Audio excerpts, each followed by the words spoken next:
Good Thursday morning, John chapter 11. When Jesus saw her weeping and saw the other people wailing with her, a deep anger welled up within him.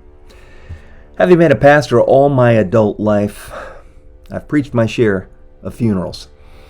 In some Christian circles, death is almost personified and praised as the great deliverer, the one who relieves our loved ones of unbearable pain and suffering. And while I understand the blessing of death to end suffering, I can't help but point out that death is the last enemy. 1 Corinthians 15:26 says that in no uncertain terms. The story of Jesus' response to the death of his friend Lazarus here in John 11, it brings not only comfort and hope, but some much-needed wisdom and perspective. Jesus is most certainly saddened by Lazarus' death. Verse 35, Jesus wept. But his incarnation means that he has come fully and deeply into our pain and our suffering. But moved to tears was not Jesus' only response to Lazarus' death. Verses 33 and 38 reveal something more. These verses use a Greek phrase, embryomai. The King James Version says Jesus groaned within himself. The NIV and the English Standard Version, they say he was deeply moved. There's nothing wrong with those translations, but as we look at the use of this phrase on the lips of Jesus in other places in the Gospels, and in the immediate context here of John 11, it suggests something stronger than moved. This phrase, embryomai, it's used in classical Greek of horses snorting as they prepare to charge in a battle. It's that picture is a symbol of indignation. It's a symbolic phrase of fierce anger. In Mark 1:43 and Matthew 9:30, this same phrase is on Jesus' lips, and it's translated, Jesus sternly warns. Here at the death of Lazarus, Jesus isn't sighing or pouting or groaning.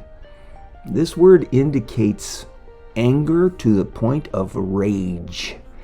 The New Living Translation that we're reading captures this idea quite well. A deep anger welled up within him, or Jesus was still angry as he arrived at the tomb. I love that. The Gospels so rarely tell us how Jesus is feeling about anything. And this portrayal of his emotions, it's striking. And it's very significant. We have a window into how Jesus feels about our suffering, about the death of his children. It's a deep, complicated mixture of sadness, Jesus wept, and anger, because death is an enemy. I suspect that Jesus' anger is directed towards death as an enemy who brazenly robs us of our precious loved ones. His indignation is aimed at sin and sickness and suffering and death, and what these enemies are doing to the people he loves. While overwhelmed with sadness and grief, Jesus wept. He's also righteous with rage. He's fighting mad and furious at these evil powers for hurting the people that he loves deeply. Consider the intensity of Jesus throughout this story. Sad, whining, grief-stricken people don't normally bark out the commands that Jesus gives here throughout this chapter. Roll the stone aside. Didn't I tell you you would see God's glory if you believe? Lazarus, come out! Unwrap him. Let him go. Those are some pretty strong, energy-filled statements on the lips of the man who wept at the death of his friend. Martha was right. One day, God will resurrect his children. Jesus is the resurrection. But Jesus is also the life. And the life does not appreciate death. While we can be deeply grateful that our loved ones are no longer suffering, we can also acknowledge that death is the final enemy and shouldn't be given credit for deliverance from something for which it is ultimately to blame. Death is the final enemy, and it does not get credit for deliverance from suffering. In the midst of your suffering, in your struggle, Jesus does grieve with you.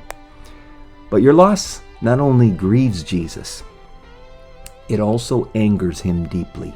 He's angry at sin, angry at sickness, angry at COVID-19, and angry at death for hurting you. Death gets no glory from Jesus.